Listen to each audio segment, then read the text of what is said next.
So we have to start off with the elephant in the room. I need to get your response after Dave Brindle came on the show and called you out. Well, let me just start off by saying I certainly didn't expect my video to get shown to a former Oiler broadcaster. So thank you, Russell, for that one right there. But no, like I, I think that people think I dislike the Oilers for the wrong reasons. I don't think that the Oilers are the reason that the Vancouver Canucks are a bad team. I mean, hell, I've been a fan of this team for so long. I know that a lot of the things that go on, the stuff that we see that we don't agree with, it's all self-inflicted, right? I don't think that the Oilers are the cause of any of that stuff. I mean, you're gonna tell me that the Oilers caused the JT Miller Pedersen drama and all this stuff, right? No, right? So one thing I dislike about the Oiler fan base is the fact that they actually take credit for a lot of the stuff that happens to this franchise, like saying that they're the reason we got sent into the rebuild just because they beat us in 7 games or whatever, right? Which just isn't true. Then I mean, I can't lie. Like a lot of like the hate comes from envy. I look at the Oilers, the Cups, and the pedigree, and then the level of players that they've gotten when it comes to McDavid and the other first overall picks that might not have landed, but still first overall picks regardless. We've never had a first overall pick or a cup, so I don't hate the Oilers for those reasons. I do envy them a lot. So that's my response. I I can still respect the team, and I'd love to have a chat with Dave sometime. Maybe we'll make it happen, Yeah, right? yeah, yeah. But Well, definitely. We'll have you guys yeah, on at no, the same time sometime. But it's funny too, because even like it was such a weird situation. Because one, the video I sent to him, I picked your video because I thought it was a good interview and we covered all the kind of the same things we go through with Dave. But I had completely forgotten that you had talked about the Oilers to start it. And then number two, I literally had no idea that Dave Brindle had even called the Oilers games until that interview. Because when I had worked with him, he was just a news radio guy. So that was yeah. going deep into his resume to get that one out. You know what? I kind of liked it though. It's Yeah, it was pretty interesting to see that. yeah, he's a funny guy. Definitely. So let's move on to some of the latest Canucks news. And a couple days ago, the Yeah. Vancouver Canucks have named their new head coach, and it's their former assistant coach, Mr. Adam Foote. How did that make you feel, brother? Yeah, I got woken up to it. Couldn't really digest my morning because it was all over my notifications. And I can't lie. When I first saw it, I was a little bit skeptical of the news of hiring Foot. I was personally on Team Manny, as I'm sure a lot of other fans were. But at the same time, you look at the things that Foot has done, and he has been the assistant coach, the head coach of defense, which means in terms of like what he's actually been in charge of, he's done a pretty good job of turning the penalty kill from one of the worst in NHL history back in the 2022-23 campaign into one of the best in the NHL for a greater part of last year. So that's the way I'm kind of looking at it right now. The things that he has actually been in charge of, he's done a good job. So I'm willing to give him the benefit of the doubt here. And I know that it's not all about one player, and I'm not a fan of catering a whole plan towards keeping one player, albeit he is a talented player. But um, you'd have to remember that there's 22, 23 other guys there on that roster, right? So we'll see how he meshes with the rest of them. I think that it's a pretty good endorsement if your captain is saying he's one of the best coaches he's ever had, right? So Mhm. I'm willing to hear him out there over Twitter warriors that don't exactly know what's going on in the room, right? So that's kind of the approach I'm taking it. Like I'm obviously going to be a little bit skeptical about the offense and how we're going to get that. A little bit concerned about that. We'll see how we do with getting a power play coach. I'll have a further judgment on that once that happens, and also the personnel. I mean, Rick Tocchet, albeit his systems weren't that great, he didn't exactly have the greatest talent to support maybe or whatever plans he might have had, right? So I'm willing to see who they get in free agency to build up that top six forward core, Mhm. and then obviously a power play specialist, and then I'll have a full opinion on it. Yeah, from the press conference they had yesterday with Foot, it kind of sounds like they're looking for two people to hire. So they'll probably hire a guy to run the offense and a guy to run the defense. Is there any Yeah. initial names that you've kind of heard around that would interest you as like in a joining the coaching team? Yeah. You know what? I mean, I've heard names, but I don't know if they're going to be willing to do it. Mhm. Obviously, you've heard Jay Woodcroft, but is he going to want to be an assistant coach? I don't think so. And even then, I don't know if I'm huge on Woodcroft because I mean, like, yes, the team that he was running was high powered with offense, but he had Connor McDavid and Draisaitl, right? So, what does that coaching formula look like without players of that high level, right? So. Um, I'm not too sure about that one. I'm gonna be honest, I'm not too well versed on assistant head coaches. I mean, Mhm. I would love it if Manny came up again, but Mhm. I don't know if he's gonna do that either, right? So it was all kind of about not wanting to lose Malhotra Right. because I think it was a 1 year deal, right? In Abbotsford? So we did find out, I believe it was Farhan Lalji tweeted out that the Canucks had signed him Oh, to a 1 year with a 1 year option. So I think that's okay. probably one of the other reasons why Adam Foote ends up getting the job, because the Canucks do have the option to keep Manny Malhotra for one more year down in Abbotsford, which I don't necessarily think is a bad thing for Malhotra's development, because I think the initial plan, obviously, with Rick Tocchet had one more year left on his as an option, but the Canucks and Rick Tocchet decided not to exercise that option, obviously. So that means I think the plan was to keep Rick here one more year, and then Malhotra's contract would be ending at the same time. And they could decide what to do then. Okay, yeah. So he can't just bolt at the end of the year, right? Right. I He don't has to think. discuss before he Okay, leaves. good. Yeah. Yeah, yeah. So I mean, we'll see. I mean, maybe it'll be someone out of left field. Like I was hearing names like Mitch Love. I'll be honest, I don't even know really who Mitch Love was, right? But I read into him a little bit when I heard he was getting interviewed, and Mhm. I liked what I saw there. So maybe they'll pull someone out that I've never heard of, and we'll just have to accept it, right? So we'll see.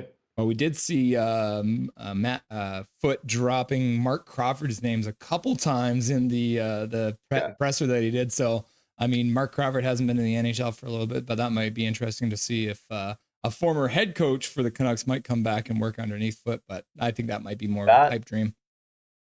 that would be interesting. Yeah, it's a crucial decision, obviously, and until then, we can't really have, I think, the greatest judgment. So I'll wait on it. Yeah.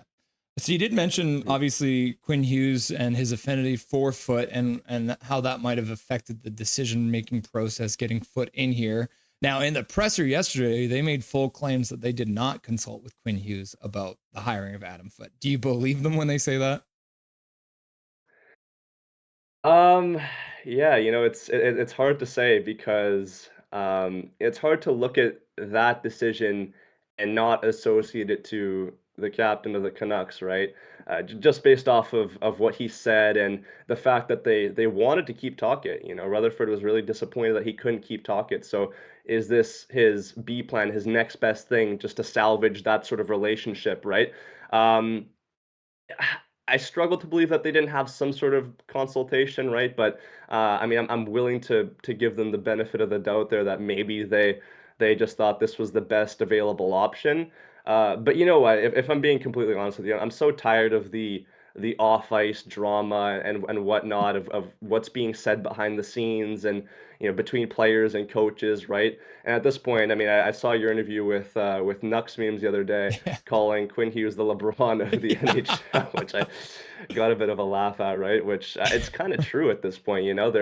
They're basically carving out this new retool plan around Quinn Hughes for this next year and a half just to get him to stay, which I don't know exactly how I feel about. Might be a bit of a hot take on my end, but if Quinn Hughes really, really doesn't want to be here, then honestly, you might have to just part ways. Like you can't lose a whole year and a half just trying to do everything you can to get someone just for him to not even stay. I think that like I don't know. That's the way I see it, but maybe a bit of a hot take. But I don't know. That's what I see. All I care about is winning games. If it's the right decision, I don't care if they consulted with each other. We'll see. I think it's one of those things. It was the wording of the answer, right? Where Alvin said, "In the last few days, I did not talk to Quinn Hughes about this hire." And for me, that's like, okay, well, it was like 2 weeks ago in his exit interview, you asked him who he wanted. So that's kind of how I was reading Yeah, it, where it's like they're not answering it wrong, but they're not really giving you the full information. yeah. I guess we'll never know, right? Yeah. So the other one I wanted to ask you about was obviously another news item came out for the Canucks. Tom Willander finally signing after a little bit of drama from that contract negotiation as well. Why should Canucks fans be happy that Willander is now under contract? Well, another hot take here, but I think that with Willander here, we might have one of the best defensive cores in the next 3 years here. Honestly, you look at that from top to bottom.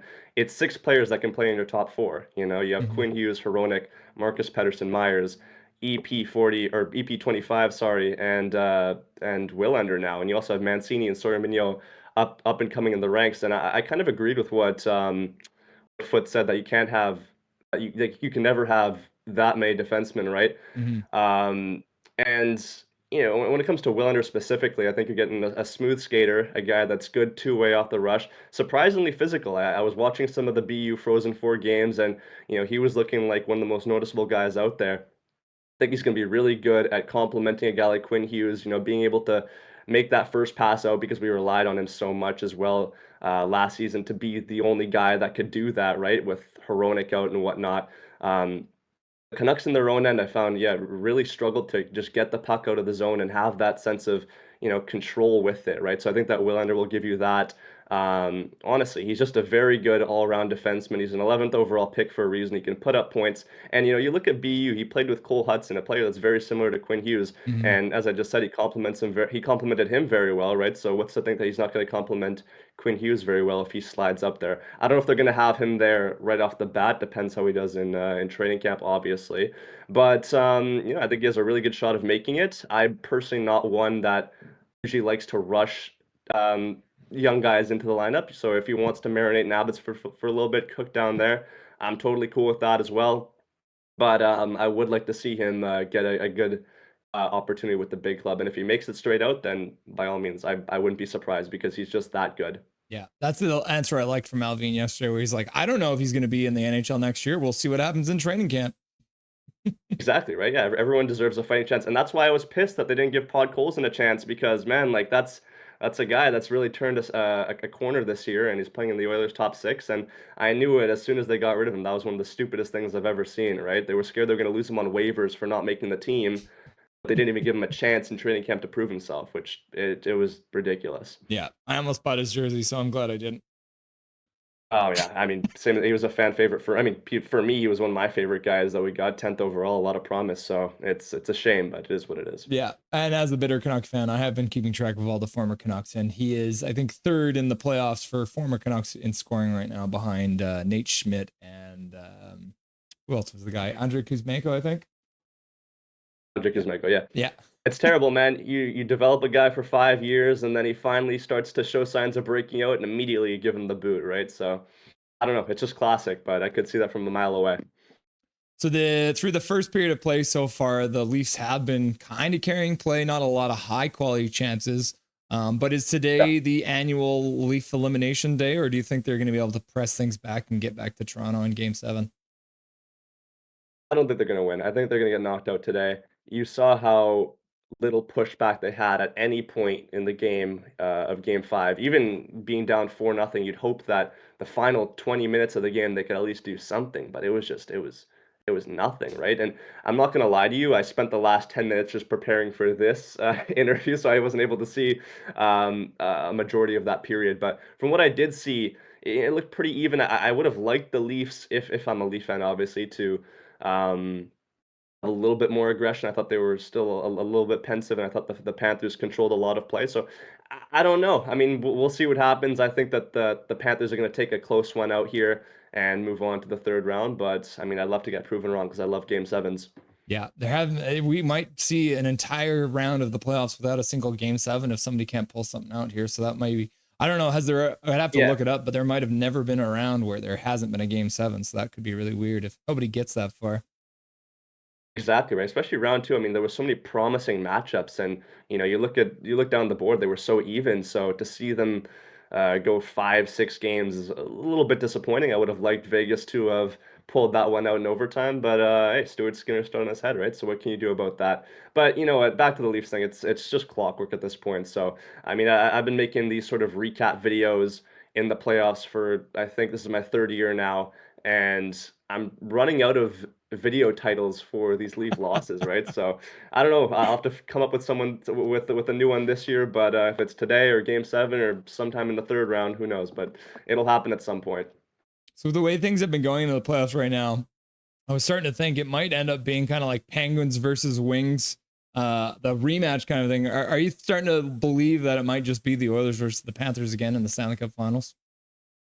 Can't, man. There's no way. I can't handle that. I don't I really don't want to see Edmonton in the Cup Finals again. I was so happy that they got knocked out last time, but I don't know. I really hope that Dallas can take care of it. But it was an exciting Stanley Cup final last year. I'll give them that. But come on, I'd like to see I'd like to see that Dallas top nine in the finals. I'd like to see maybe an Aho get a chance for once because the Carolina Hurricanes are a team that's gotten so close for the past I don't know how many years, right? But just knocking at the door, getting swept at the Eastern Conference Finals. Is this the year that they pull it off? Who knows, right? And I think that um, facing a little bit of adversity partway through the year with the whole rant and the thing that not working out, they've kind of rebounded very well from that. And I think they've been playing some of their best hockey. So I could definitely see them knocking off either the Panthers or the Leafs. On the other side, though, the Oilers just look so good. I don't know if anyone's beaten them, but I mean, we'll see.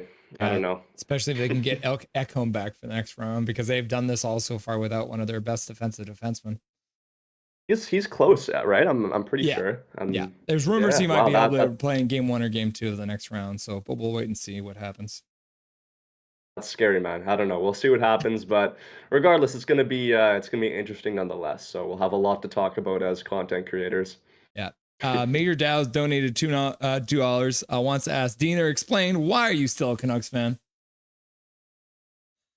Because I have no other choice, man. It just wouldn't feel right supporting a different team. I remember back when it was like the dark ages of 2014, 15, 16. I took a liking to the Anaheim Ducks because the Canucks were just so bad. And I was like a little kid, right? Still going through like grade 6, 7, right? So I wasn't like fully invested in the Vancouver Canucks. So I didn't know what it meant to be a full-time sports fan at that point.